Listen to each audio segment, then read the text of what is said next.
To begin, I will quickly go over the core beliefs of each religious group I will be covering in this project.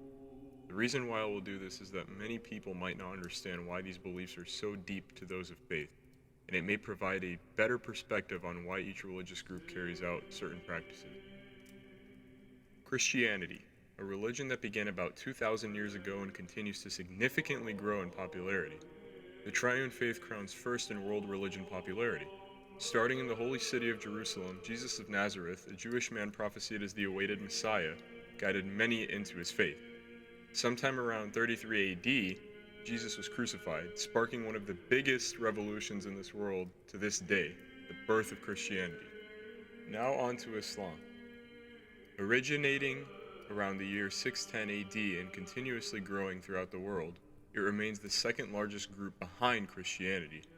In the beginning of the faith's origins, in his 40s, the Prophet Muhammad shared a revelation to his followers in the Arabian Peninsula, which he proclaimed to have received from Allah. In the modern age, Muslims practice many things such as fasting for Ramadan or the pilgrimage to Mecca. Moving on to Judaism. Judaism is claimed to have started 3,500 to 4,000 years ago, and remains the oldest of all the Abrahamic faiths.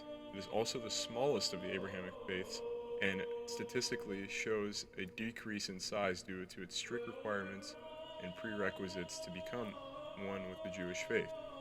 Judaism and the two other faiths share many of the same traditions as they all derive from the prophet Abraham.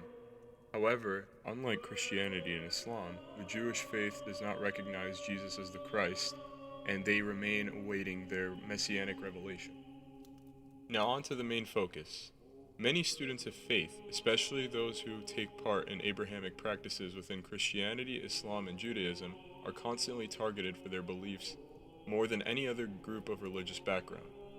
Common acts of discrimination against them are things such as derogatory language, exclusivity, violence, harassment, and peer pressure.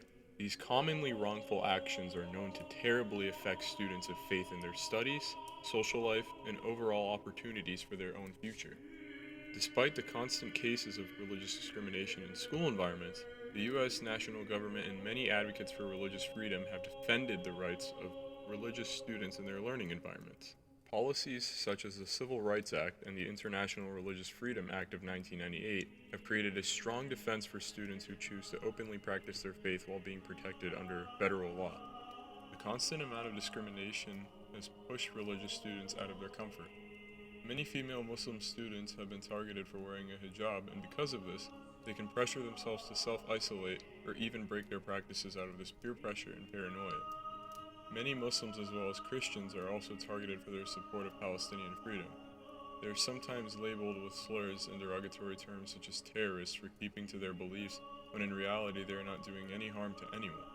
Given this, Muslims and Christians can become afraid to stand up to their own causes due to the possibility of getting riddled with false labels. Jews, especially Orthodox Jews, similar to Muslim women and men, are often a common target of discrimination due to their appearance and traditional clothing, and out of this might pressure themselves out of sticking to their roots out of fear from this cruel treatment. A survey conducted by the Pew Research Center in March 2019 shows that 82% of Americans believe that Muslims are a commonly discriminated group within society, followed by 64% saying that Jews are also discriminated, as well as 50% saying that Christians are also commonly discriminated. These statistics are likely similar within the education system as well, given that they generally reflect the entirety of society. In reality, the education system can definitely do more to prevent these types of incidents from occurring. Teachers can and should most certainly utilize their power to do their part to voice to administration in order to increase awareness of religious practices and to teach students about the respect they deserve. Students of faith will carry the permanent effects from damage inflicted upon them for the rest of their lives.